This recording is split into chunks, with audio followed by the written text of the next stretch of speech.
Good morning, students. We are going to start with our geography lesson today, but we are going to take second lesson, forest and wildlife resources. You can open your second chapter. In the initial beginning, a poem has been given.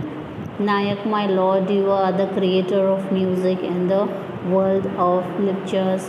That is a Lipcha folk song from northern part of West Bengal.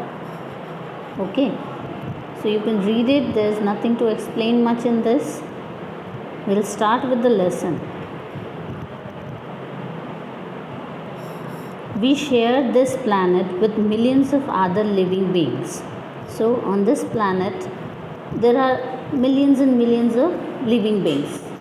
बहुत हैं, पेड़ पौधे हैं, insects हैं, water में रहने वाले insects and animals, reptiles, then land पे रहने वाले reptiles and insects, then air में रहने वाले, even the micro organism which we can't see with our naked eyes, all these which have life, all are living organisms. So there are thousands of, millions of, not thousands, millions of other living beings with whom we are sharing this planet, जो इस planet पे रहते हैं. Starting from microorganism, bacteria, lichens to banyan trees, elephants and blue whales. So here it includes all sorts of living beings. This entire habitat that we live in has immense biodiversity. Habitat जो अपनी रहने की जगह है, that is this earth. So that we live in immense बहुत. Biodiversity, जैविक विविधता, means bio means all those which have life in them, और उसमें भी variety, that is विविधता, diversity, more than one you can say, types. So immense diversity, living beings की बहुत बड़ी diversity है यहाँ, बहुत तरह के living beings इस अर्थ पे रहते हैं. We humans along with all living organisms form a complex web of ecological system. So हम जो ह्यूमन बींग्स हैं और दूसरे लिविंग बींग्स और दूसरे ऑर्गेनिजम्स के साथ में एक तरह का एक वेब मीन्स यहाँ पे एक जाल की तरह है, एक कॉम्प्लेक्स वेब, एक जटिल जाल की तरह से हमने इस पर्यावरण सिस्टम में, इकोलॉजिकल सिस्टम, पर्यावरण सिस्टम जो है, in which we are only a part and very much dependent on this system for our own existence. हम इस वेब, एक तरह का वेब बना हुआ है, बहुत ही कॉम्प्लिकेटेड ये वेब है इकोलॉजिकल सिस्टम का, जिस पे हम अपने जीने के लिए एक दूसरे पे बहुत ज़्यादा डिपेंडेंट है, इस सिस्टम पे डिपेंडेंट हैं. कैसे? हम सांस लेते हैं, हम सांस में क्या लेते हैं? ऑक्सीजन लेते हैं. ऑक्सीजन कौन छोड़ रहा है? पेड़ छोड़ रहे हैं. हम वापस क्या छोड़ते हैं? कार्बन डाइऑक्साइड, वो पेड़ लेते हैं. तो हम उसको एयर जो ब्रीथ कर रहे हैं वो भी इस सिस्टम का एक पार्ट है. देन हम कुछ हैं जो वेजिटेरियन हैं, कुछ हैं नॉन वेजिटेरियन हैं. जो वेजिटेरियन हैं वो सिर्फ वेजिटेबल्स और कुछ टाइप की वेजिटेबल्स, फ्रूट्स एंड वेजिटेशन कुछ टाइप का खाते हैं.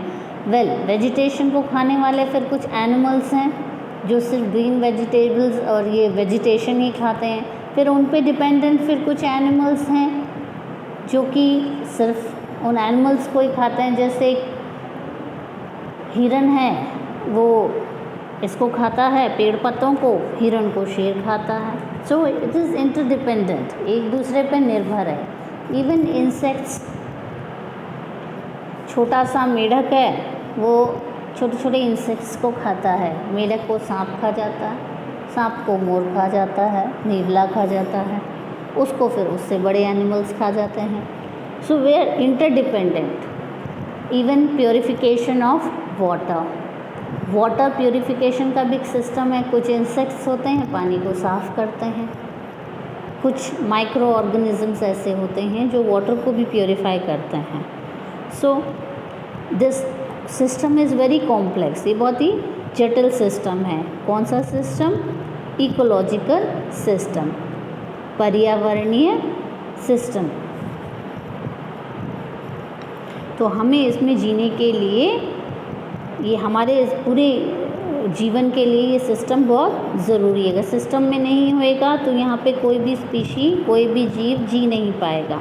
For example the plant, animals and micro organisms recreate the quality of air and we breathe. तो ये एयर को साफ़ करते हैं, जो मैंने एक्सप्लेन किया। कुछ प्लांट्स हैं, कुछ माइक्रो ऑर्गेनिजम्स हैं, वो एयर को रिक्रिएट करते हैं, उसकी क्वालिटी को वापस साफ़ कर देते हैं।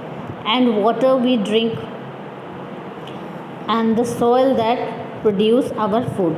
सॉइल को भी साफ़ करते हैं, उर्वरक बनाते हैं, कुछ जीव जंतु उसको पोरस कर देते हैं, कीड़े उसमें घर बनाते हैं तो अंदर तक एयर जाती है, आसपास के पेड़ों को भी फिर उस जड़ों के अंदर जो है हवा मिलती है, जो कि कई पेड़ों के लिए ज़रूरी होती है। देन उस मिट्टी को भी वो उपजाऊ बना देते हैं, जिसको हम बोलते हैं जैविक खाद। तो वो उसको प्रोडक्टिव बना देते हैं। उसी तरह से ये हमारे जो इंसेक्ट्स हैं, कुछ एनिमल्स हैं जो कि इस सिस्टम को क्लीन भी करते हैं, without which we cannot survive. So if we don't get oxygen, will we survive? No. Then we need plants for that. Definitely, if plants will be there, then only we will be able to breathe. So we are interdependent. Forests play a key role in the ecological system. पर्यावरणीय system जो है उसके अंदर बहुत important role कौन play करता है? Forest, जंगल हमारे। As these are also the primary producers on which all other living beings depend. इनको हम प्राइमरी प्रोड्यूसर्स क्यों बोलते हैं? बिकॉज इनके ऊपर सभी स्पीशीज डिपेंड कर रहे हैं, जो वेजिटेरियन हैं और जो नॉन वेजिटेरियन है। वेजिटेरियंस डायरेक्टली इनसे लेते हैं, नॉन वेजिटेरियंस उन एनिमल्स पे या इंसेक्ट्स पे या अदर स्पीशीज़ कह लें जिन पे डिपेंडेंट है, जो कि इन प्लांट्स पे डिपेंडेंट है। So plants are the primary need. Now biodiversity और बायोलॉजिकल डाइवर्सिटी। बायोडाइवर्सिटी इज पर्यावरणीय भिन्नता, जिसे क्या जैविक भिन्नता, जैविक भिन्नता जिसमें जान होती है। बायोलॉजिकल किसको कहेंगे? बायोलॉजी में किस पार्ट की स्टडी होती है? ऑल लिविंग क्रीचर्स की, चाहे वो हमें आँखों से दिखते हों चाहे नहीं दिखते हों, लाइक चाहे वो बैक्टीरिया, फंगी, वायरस हों, या फिर वो बड़े बड़े एनिमल्स ब्लू व्हेल जैसे या एलिफेंट जैसे हों। All are in the living beings, all plants and everything. So biological diversity is जैविक भिन्नता। कितने टाइप के हैं? So biological diversity is immensely rich in wildlife. wildlife में बहुत ज़्यादा rich है, means बहुत सारे wild animals जो हैं तरह तरह के इस अर्थ पे रहते हैं। and cultivated species, cultivated developed species नस्ल, तो कई तरह की नस्ल के जानवर और जीव इस पृथ्वी पर रहते हैं। Diverse in form and function, उनका फॉर्म भी अलग अलग है, यानी उनका देखें तो उनका रूप जो है, तुम्हें कितने तरह के रैट फैमिली के मिल जाएंगे, डॉग फैमिली के कितने सारे टाइप्स मिल जाएंगे। मीन्स एक एक स्पीशी उसके पर्टिकुलर एनिमल के भी कई कई टाइप्स मिल जाते हैं। तो so they are in different forms and functions भी बहुत अलग अलग होते हैं। ठीक है, सारे ही एनिमल्स और बर्ड्स और इंसेक्ट्स, प्लांट्स तुम देखो तो फंक्शन भी बहुत तरह के मिलते हैं। तो हम यहाँ बात कर रहे हैं वाइल्ड लाइफ की, तो एनिमल्स के डिफरेंट फंक्शंस भी एक से दूसरे पे थोड़े डिफ़र करते हैं, बट क्लोजली इंटीग्रेटेड, बट वो बहुत ज़्यादा एक दूसरे से जुड़े हैं, सम्मिलित हैं, संगठित हैं। इन अ सिस्टम, ये एक सिस्टम है जो मैंने ऊपर बताया, इकोलॉजिकल सिस्टम, इस सिस्टम में जुड़े हुए हैं through out multiple network of interdependence, multiple एक से अधिक, एंड इंटरडिपेंडेंस एक दूसरे पर निर्भर करना। सो ये एक पूरी तरह से जुड़े हुए हैं, काफ़ी वैरायटी है, काफ़ी डिफरेंस है, फिर भी वो एक दूसरे पे डिपेंडेंट हैं और जुड़े हुए हैं। Flora and fauna in India. What is flora now? हम बायोलॉजी को दो पार्ट में डिवाइड करते हैं, जूलॉजी, बॉटनी, ठीक है, स्टडी ऑफ ह्यूमंस और animals you can say and the plants, two different things. So flora here is पेड़ पौधों को जिसकी हम बोलेंगे that part is called flora, and fauna is जीव जंतु, all creatures. So if you look around, you will be able to find that there are some animals and plants which are unique in your area. तुम देखोगे कि कुछ तुम्हारे area में मिलने वाले प्लांट्स बिल्कुल यूनिक हैं, डिफरेंट हैं, कुछ एनिमल्स भी बिल्कुल ऐसे डिफरेंट मिलेंगे. In fact, India is one of the world's richest countries in terms of its vast array of biological diversity. In fact India के अंदर India is one of the richest, जो रिच कहेंगे पैसों से रिच नहीं, यहाँ नेचर से रिच कहा जा रहा है. सो इंडिया एक one of the richest country है. अगर हम इसको कंपेयर करें बायोलॉजिकल डाइवर्सिटी के ऊपर कि हमारे यहाँ पे कितने टाइप की एनिमल्स एंड प्लांट्स हैं, अगर हम वर्ल्ड में कंपेयर करें तो हमारी जो एरी है मीन्स क्रमबद्ध एक सिस्टम जो है, एक सिस्टम में बनी हुई यू कैन से a list of biological diversity जो है वो वन ऑफ द रिचेस्ट है. यानी वर्ल्ड की रिचेस्ट कंट्रीज़ जो नेचर से रिच हैं उनमें से इंडिया का भी नाम आता है. And has nearly 8% of the total number of species in the world. और वर्ल्ड में पाई जाने वाली अनेक प्रजातियां और नस्लों में 8% इंडिया अकेले इंडिया में मिलती हैं. So that's a good thing. Estimated to be 1.6 million. ये 8% कितना है? 1.6 million type of animals and plants are found in India itself. This is probably twice or thrice the number yet to be discovered. और ये कम से कम कहेंगे दुगना या तिगना है, double, that is twice or thrice the number yet to be discovered. अभी भी डिस्कवरी नहीं हुई हैं ऐसी चीज़ें, अभी भी इंडिया में बहुत हैं जो कि डिस्कवर नहीं हुई हैं. ये जो डिस्कवर हो गई, जिन्हें नाम दे दिया गया है, वो अलग हैं, जो कि अननोन हैं, आम जन जिनको नहीं जानते हैं. ऐसी बहुत सारी स्पीशीज़ अभी भी हमारे एक्सट्रीम एरियाज़ के अंदर मिलती हैं जिनको डिस्कवर नहीं किया गया है. यानी जितनी डिस्कवर कर ली गई हैं उससे भी ज़्यादा अभी अनडिस्कवर्ड बाकी हैं. You have already studied in detail about the extent and variety of forest and wildlife resources in India. We must have read last year, it was there. Some part is also there in first chapter which we did not do, but last year you have done, so you know very well कि हमारे India में forest कितने सारे हैं, कितना area forest के under छोड़ा हुआ है हमने ग्रीन बेल्ट की तरह, so that we can preserve our nature. तो हमारे हर स्टेट में करीब करीब सेंचुरीज़ हैं. इवन राजस्थान जैसे ड्राई एरिया में भी सेंचुरी हैं या 2-3 हैं. ठीक है, भरतपुर के अंदर तुम्हारा घाना है और रणथंभौर टाइगर रिज़र्व है. देन तुम्हारा अलवर में रिज़र्व है. देन तुम्हारा इधर चूरू डिस्ट्रिक्ट में भी एक हिरणों के लिए रिज़र्व आता है. कई रिज़र्व्स हैं. इवन राजस्थान इटसेल्फ में इतने सारे हैं. तो बाकी जो ग्रीन एरियाज़ हैं उनमें तो काफ़ी फॉरेस्ट बने हुए हैं और सेंचुरीज़ बनी हुई हैं. सो ये तुमने पहले भी पढ़ा है और आगे भी चैप्टर में इसकी डिटेल्स बताई जाएंगी. You may have realised the importance of these resources. अब ये भी पता है कि ये रिसोर्सेज हैं तो इनकी इम्पोर्टेंस क्या है, इनकी ज़रूरत क्या है इन आवर डेली लाइफ. क्योंकि नेचर को प्योर यही करते हैं. एयर जो है वो, अगर हम फॉरेस्ट नहीं होंगे तो हमारा जो एयर में पोल्यूशन है वो बहुत ज़्यादा होगा. एयर को वो क्लीन करते हैं, कार्बन डाइऑक्साइड एब्जॉर्ब करते हैं, ऑक्सीजन छोड़ते हैं, तो हमारी एयर को क्लीन करते हैं. देन इनमें रहने वाले बहुत सारे स्पीशीज़ हैं जो कि इनडायरेक्टली हमारी लाइफ को अफेक्ट करते हैं. बहुत सारे बर्ड्स, इंसेक्ट्स वगैरह रहते हैं जो एक दूसरे पे डिपेंडेंट हैं. फर्दर एनिमल्स रहते हैं जो भी हमारे लिए ज़रूरी हैं, लाइफ में बहुत जगह काम आते हैं. सो ये सारे एक दूसरे पर डिपेंडेंट हैं और ये फॉरेस्ट में रहते हैं, और फॉरेस्ट नहीं होंगे तो ये सब नहीं होगा।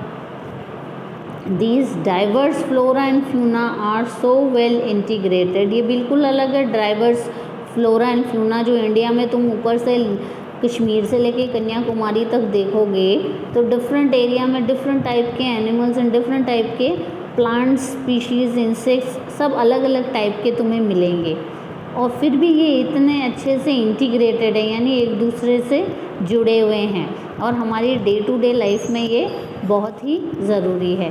That we take these for granted, और हम क्या करते हैं इनको फॉर ग्रांटेड ले लेते हैं, ठीक है कि नहीं। फॉर ग्रांटेड मतलब हल्के में आंक लेना किसी चीज़ को कि ठीक है, कोई इम्पोर्टेंस हम उनको नहीं देते हैं, जबकि हमारे को देनी चाहिए। हमें अपने आसपास के वातावरण में रहने वाले जीव जंतुओं का बहुत ध्यान रखना चाहिए, क्योंकि वो हमारी लाइफ के इम्पोर्टेंट पार्ट हैं। But lately they are under great stress, और ये जो आसपास में रहने वाले जीव जंतु हैं कई तो बहुत ज़्यादा स्ट्रेस में हैं, mainly due to insensitivity to our environment, क्योंकि हम इनसेंसिटिव हो गए हैं, हम असंवेदनशील हो गए हैं, हमारे मन में कोई इनके प्रति संवेदनाएं नहीं है, हम सेल्फिश हो गए हैं, हम केयर नहीं करते हैं। कितने जने आपके घर के आसपास में पेड़ बाहर लग रहे हैं उनमें पानी दे के आते हैं? नहीं देते ना, देना चाहिए। आप अपने घर के गार्डन को तो सुंदर रखते हैं, बट घर के बाहर अगर कोई पेड़ लग रहे हैं तो उनकी कोई केयर नहीं करता। उन पे भी तो पक्षी रहते हैं, उन पे भी बहुत सारे इंसेक्ट्स रहते हैं, वो पलते हैं, है कि नहीं।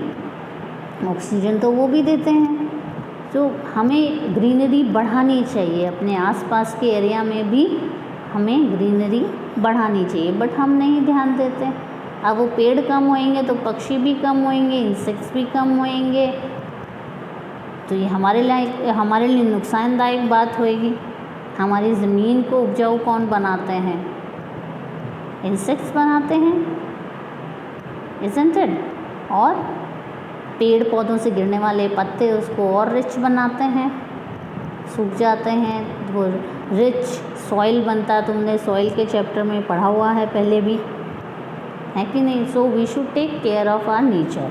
Now do you know over 81,000 species of fauna and 47,000 species of flora are found in this country so far। इतनी तादाद में इतनी वैरायटी अभी तक हमारे देश में मिली है। Of these esteemed 47,000 plant species, about 50,000 flowering species are endemic। Endemic means स्थानीय, local, that is of India only. कई स्पीशीज़ ऐसी हैं जो बाहर से ला ला के हमने यहाँ डेवलप कर ली और अब वो यहाँ पे भी होती हैं, और कई ऐसी हैं जो कि यहीं की थी, शुरू से ही यहीं की थी। जैसे यूकेलिप्टस प्लांट है, ये इंडिया का नहीं है, बाहर से लाया गया है। तो ये स्पीशी आज हमारे पास मिल रही है, बट ये इंडिजीनियस नहीं है, ये लाई गई है बाहर से। ऐसे बहुत सारे प्लांट्स बाहर से लाए गए हैं। इवन एनिमल्स आ गए हैं, एनिमल्स कई तो लाए गए थे, कई ऐसे ही आ जाते हैं ट्रैवलर्स के साथ में, शिप वगैरह पे हैं। अब तुम देखते हो कई बाहर से डॉग्स मंगवाते हैं, वो डॉग की वैरायटी फिर धीरे धीरे इंडिया में डेवलप होने लग गई, उनके पपीज़ होते हैं, फिर वो काफ़ी सारी तादाद यहाँ बन गई उनकी, ठीक है। ऐसे ही और भी different type of species India में आए हैं बाहर से, but 47,000 type of plants and 15,000 types of flowering species are of India itself, जो कि सिर्फ यहाँ की थी। So we were very rich since beginning. Now here one activity has also been given.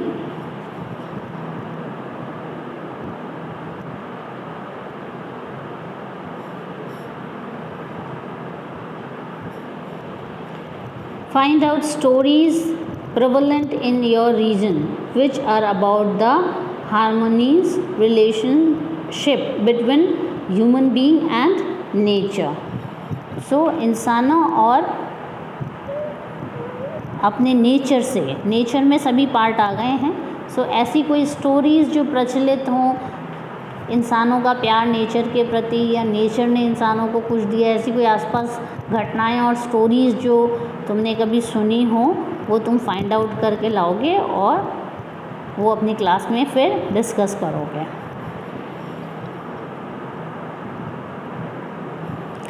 Some estimates suggest that at least 10% of India's recorded wild flora and 20% of its mammals are on the threatened list. Now this is very dangerous. ये estimate लगाया जा रहा है, ये आंकलन लगाया जा रहा है कि at least 10% of India's recorded flora, that is पेड़ पौधे, and 20% mammals, mammals who give birth to their kids, you know, जो जानवर या जो जीव अपने बच्चों को जन्म देते हैं वो मैमल्स कहलाते हैं। सो 20% मैमल्स जो हैं और वाइल्ड लाइफ के वाइल्ड फ्लोरा दैट इज़ पेड़ पौधे 10%, ये आज इस जगह पे आ गए हैं कि वो ख़त्म होने की कगार पे हैं, संकट के अंदर हैं। थ्रेटेंड वो होते हैं जो कि थ्रेटनिंग कि अब ये बहुत कम बच रहे हैं, ये धीरे धीरे ख़त्म हो रहे हैं। पहले तुम देखते थे खूब बरगद के पेड़ दिखते थे, अभी तुम देखो अपने दूर दूर तक काफ़ी दूर दूर में मिलेंगे, पहले आसपास में ही दिख जाया करते थे।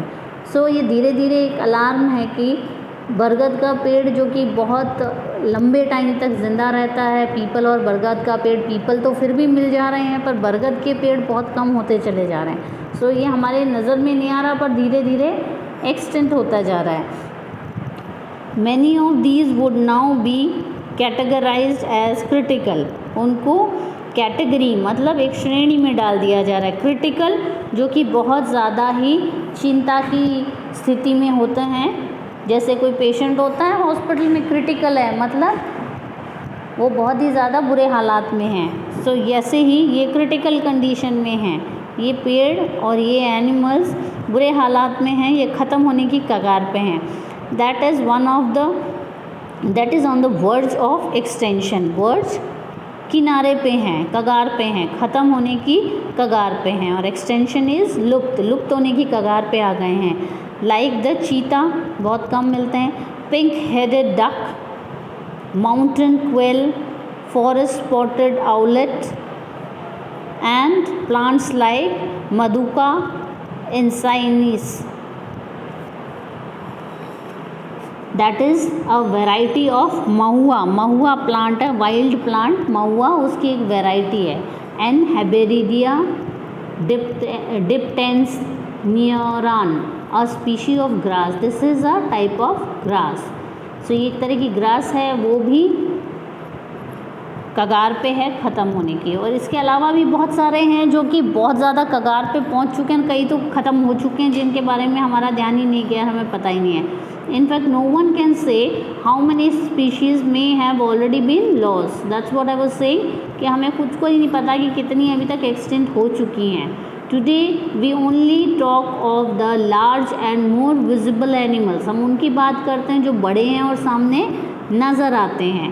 And plants that have become extinct, ऐसे एनिमल्स और ऐसे प्लांट्स जो बड़े बड़े थे और बड़े बड़े जो नज़र में आने वाले थे उनकी तो हम बात करते हैं। But what about smaller animals like insects and plants, छोटे छोटे प्लांट्स और छोटे छोटे इंसेक्ट्स के बारे में तो हम कोई बात ही नहीं करते हैं, वो भी तो थे इस काउंटिंग के अंदर और वो एक्सटेंट हो चुके हैं कई, जिनके बारे में हमें पता भी नहीं है।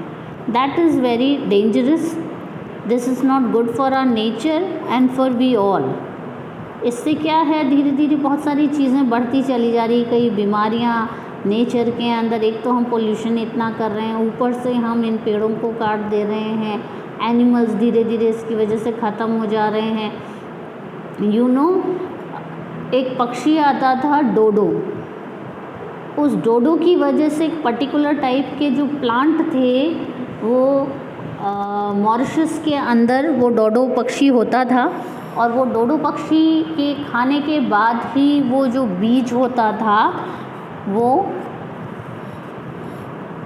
उसका जो शेल होता था वो नरम पड़ता था, डोडो पक्षी उसको खा लेता था और उसका शेल नरम होके जब वो उसका एक्सक्रीट करता था, तब वो नरम होके जब एक्सक्रीट के साथ जो छोड़ते हैं खाना खाने के बाद जो डिस्चार्ज करते हैं, तो उसके बाद वो उससे बीज जो था फर्टिलाइज होके उगता था, उसके लिए वो ग्रोथ इजी थी। अब वो धीरे धीरे वो वहाँ पे वो डोडो एक्सटेंट हुआ, क्योंकि वहाँ पे शिकार इतना किया क्या डोडो पक्षी को बिल्कुल ख़त्म ही कर दिया। आज एक भी डोडो देखने को नहीं मिलता है, तो वो प्लांट भी धीरे धीरे ख़त्म होता जा रहा है, काफ़ी ख़त्म हो चुका है, कगार पे ही है, क्योंकि वो नेचुरल प्रोसेस से जो ग्रोथ होती थी वो ख़त्म हो गई है।